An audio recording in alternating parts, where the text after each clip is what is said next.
Hello दोस्तों, कैसे हैं आप सब लोग। पिछले वीडियो में मैंने आप लोगों को ये बताया था कि 1 फरवरी 2022 से तवक्कलना में इम्यून स्टेटस कैंसिल हो जाएगा उन सब लोगों का जिनका सेकेंड डोज से 8 महीने हो चुके हैं लेकिन उन्होंने बूस्टर डोज नहीं लिया है। और उसी वीडियो में मैंने आप लोगों के साथ ये भी इंफॉर्मेशन शेयर करा था कि जितने भी विजिटर्स सऊदी अरेबिया के अंदर है और उन्होंने अगर सऊदी से बाहर कोविड-19 का वैक्सीन लिया है तो उनको अपना वैक्सीन सर्टिफिकेट ई सर्विसेज पोर्टल में अपलोड करना है। लेकिन उस वीडियो में मैंने आप लोगों को एक बात नहीं बताया था कि ई सर्विसेज पोर्टल में वैक्सीन सर्टिफिकेट अपलोड करने से पहले अफसर में रजिस्ट्रेशन करना पड़ेगा। तो आज के इस वीडियो में इसी के बारे में डिस्कस करेंगे कि अगर आप विजिटर्स हैं, सऊदी अरेबिया के अंदर हैं और आपने अगर कोविड-19 का वैक्सीन सऊदी से बाहर लिया है तो कैसे आप अपना वैक्सीन सर्टिफिकेट ई सर्विसेज पोर्टल में अपलोड करें। जो भी लोग सऊदी अरेबिया में हैं, विजिटर्स मतलब जितने भी नए वीज़ा वाले होंगे, ये वो लोग भी हो सकते हैं जो वर्क विजिट वीज़ा में आए होंगे या फिर जो फैमिली रेजिडेंट वीज़ा वाले होंगे, क्योंकि जब वो इंडिया में थे तो उनके पास इकामा नहीं था तो वो उस समय अपलोड नहीं कर पा रहे थे अपना वैक्सीन सर्टिफिकेट। लेकिन जब आप अभी सऊदी अरेबिया में हैं, आप विजिटर्स होंगे जिन्होंने, मान लीजिए 3 तरह के कैटेगरी हो सकते हैं विजिटर्स के। पहला वो होगा जिन्होंने अभी तक कोई भी कोविड-19 का वैक्सीन नहीं लिया है, उन लोगों के लिए कोई प्रॉब्लम नहीं है। आप अगर यहाँ पे जाके वैक्सीन लेते हैं तो वो ऑटोमेटिकली अपडेट हो जाएगा। दूसरा वो लोग होंगे जिन्होंने 1 डोज सऊदी से बाहर लिया है, बाकी 2 डोज अभी उनको लेना है। तीसरा वो कैटेगरी वाले होंगे जिन्होंने 2 डोज सऊदी से बाहर लिया है लेकिन उनको तीसरा डोज सऊदी अरेबिया में लेना है। तो उन सारे लोगों को अपना अगला वैक्सीन डोज लेने से पहले अपना वैक्सीन सर्टिफिकेट अपलोड करना जरूरी है। ये क्यों जरूरी है? क्योंकि जैसा मैंने आपको शुरुआत में बताया है कि 1 फरवरी से जो तवक्कलना में इम्यून स्टेटस है वो कैंसिल हो जाएगा उन सारे लोगों का जिन्होंने सेकेंड डोज नहीं लिया, थर्ड डोज नहीं लिया है और सेकेंड डोज से 8 महीने हो चुके हैं। अगर अभी आप अपलोड नहीं करते हैं वैक्सीन सर्टिफिकेट तो आप अगर वैक्सीन लेने जाएंगे तो वो as a first dose count होगा आपके वैक्सीन सर्टिफिकेट में, जो जब आप सेहती एप्लीकेशन से डाउनलोड करेंगे। तो अगर आप वैक्सीन लेने से पहले अगर रजिस्ट्रेशन कर लेते हैं, अपना पुराना वैक्सीन सर्टिफिकेट अपलोड कर देते हैं तो वो सीक्वेंस में काउंट होगा। मान लीजिए अगर आपने 2 वैक्सीन अगर सऊदी से बाहर लिया है, तीसरा यहाँ पे ले रहे हैं, तो अगर आप वैक्सीन सर्टिफिकेट अपलोड कर लेंगे, इसके बाद वैक्सीन लेंगे तो वो तीसरा वैक्सीन काउंट होगा, नहीं तो वो पहला वैक्सीन काउंट होगा। जो रेसिडेंट वीज़ा में आए हैं, मान लीजिए वर्क विजिट वीज़ा या फिर फैमिली रेसिडेंट वीज़ा, उन सारे लोगों को भी अपना वैक्सीन सर्टिफिकेट अपलोड करना है। तो अभी मैं आपको स्टेप बाय स्टेप प्रोसेस बताऊंगा कि कैसे आप अपना सीक्वेंस प्लान करें। सबसे पहली बात, आपको अपना जो अफसर में रजिस्ट्रेशन करना है। मिनिस्ट्री ऑफ इंटीरियर का एक वेबसाइट है, गूगल में लिखिए अफसर रजिस्ट्रेशन, तो आपको आराम से वो पेज मिल जाएगा। अफसर में रजिस्ट्रेशन करने के लिए आपको, अगर आप विजिटर्स हैं या फिर नए वीज़ा वाले हैं तो आपको बॉर्डर नंबर चाहिएगा, और जो इकामा होल्डर है वो अपना इकामा नंबर से रजिस्ट्रेशन कर सकते हैं। आपके पास बॉर्डर नंबर या इकामा नंबर होना चाहिए। बॉर्डर नंबर आपको कहाँ से मिलेगा? अगर आप अपना तवक्कलना देखेंगे तो आपके फ़ोटो के नीचे एक 10 डिजिट का नंबर लिखा रहेगा, वो आपका बॉर्डर नंबर है।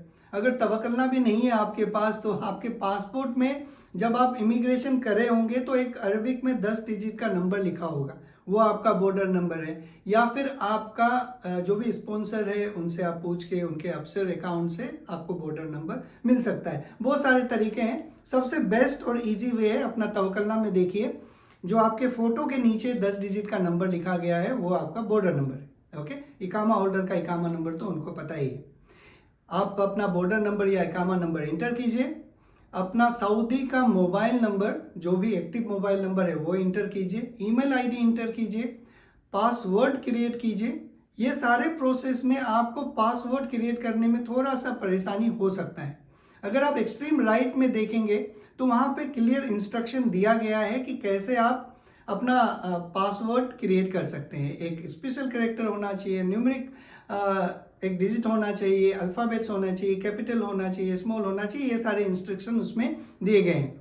आप एक बार रजिस्ट्रेशन कर लीजिए, इसके बाद आपको अपना अफसर अकाउंट एक्टिवेट करना रहेगा। एक्टिवेट करने के लिए अगर आप इकामा वाले हैं तो आपके पास बहुत सारे ऑप्शंस हैं। अगर आपके पास बैंक अकाउंट है तो वो बैंक अकाउंट से भी आप अपना अफसर अकाउंट एक्टिवेट कर सकते हैं। अगर आप विजिटर्स हैं, आपके पास जाहिर सी बात है कि बैंक अकाउंट नहीं होगा, तो आपको अफसर का जो मशीन होता है वहाँ पे जाके बायोमेट्रिक देना पड़ेगा, अपना मोबाइल नंबर इंटर करना पड़ेगा, OTP आएगा, वो सारे प्रोसेस आप करेंगे तो आपका अकाउंट एक्टिवेट हो जाएगा। जब एक बार आपका अकाउंट एक्टिवेट हो गया, इसके बाद आप ई सर्विसेज पोर्टल में अपलोड करेंगे। इसके बाद का प्रोसेस सेम है जैसा बाकी लोगों का है। ई सर्विसेज का जो लिंक मैं आपको डिस्क्रिप्शन में दे दूंगा, वहाँ पे जाइएगा। वहाँ पे जाने के बाद विजिटर सेलेक्ट कीजिए। अगर आप विजिटर्स हैं, रेजिडेंट है तो रेजिडेंट सेलेक्ट कीजिएगा। विजिटर सेलेक्ट करने के बाद जैसे ही आप सबमिट करेंगे, आपको एक दूसरा पेज में वो रीडायरेक्ट करेगा। वो पेज है आपका अफसर का। ओके, वहाँ पे जो आपने अपना यूज़र आईडी क्रिएट करा था और जो आपका पासवर्ड था, वो दोनों इंटर कीजिएगा। अफसर में रजिस्ट्रेशन करते समय इस बात का ध्यान रखिएगा, जो यूज़र आईडी है वो दोबारा चेंज नहीं होगा, तो याद से लिख लीजिएगा उसको। तो यूज़र आईडी, अपना पासवर्ड लिखिएगा। आपको एक OTP आएगा जो मोबाइल नंबर आपने रजिस्ट्रेशन करा है।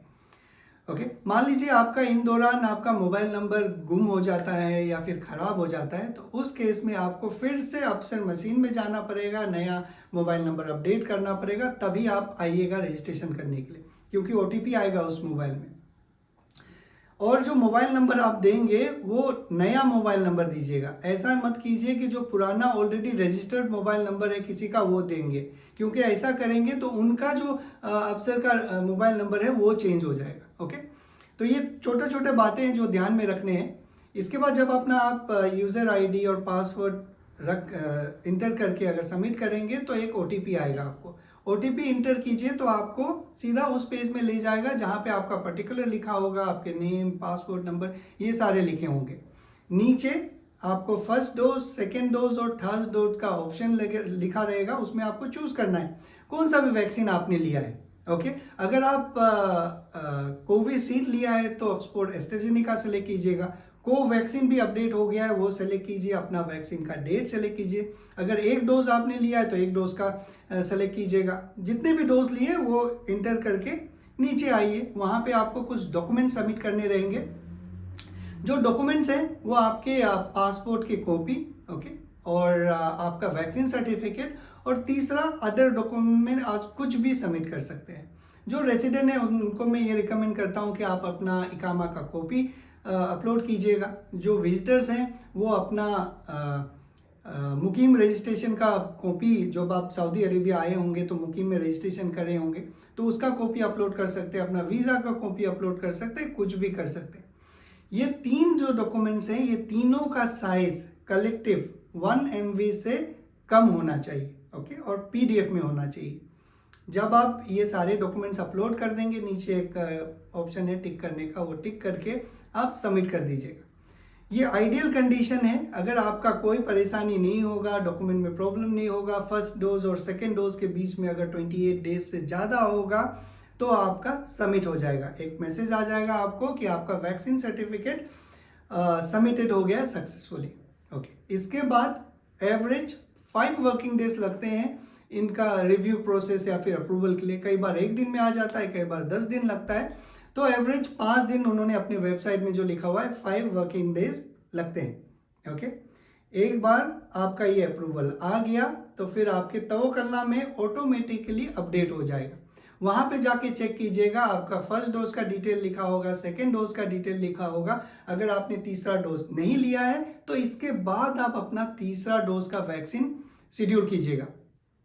अगर आप ये सारे प्रोसेस करने से पहले अगर वैक्सीन लेते हैं तो वो फर्स्ट डोज ही काउंट होगा। अगर सऊदी अरेबिया में पहला ले रहे हैं और दूसरा ले रहे हैं तो दूसरा काउंट होगा। इससे क्या होगा, मान लीजिए आपने 2 डोज पहले ले लिया है और तीसरा डोज यहाँ ले रहे हैं, एप्लीकेशन में मिनिस्ट्री ऑफ हेल्थ के जो रिकॉर्ड है उसमें फर्स्ट डोज ही काउंट होगा। उससे क्या होगा कि 1 तारीख के बाद आपका तवक्कलनामा में इम्यून स्टेटस कैंसिल हो जाएगा। अगर 8 महीने हो गए हैं सेकेंड डोज से तो वो कैंसिल हो जाएगा। ये सारी बातों का ध्यान रखिएगा।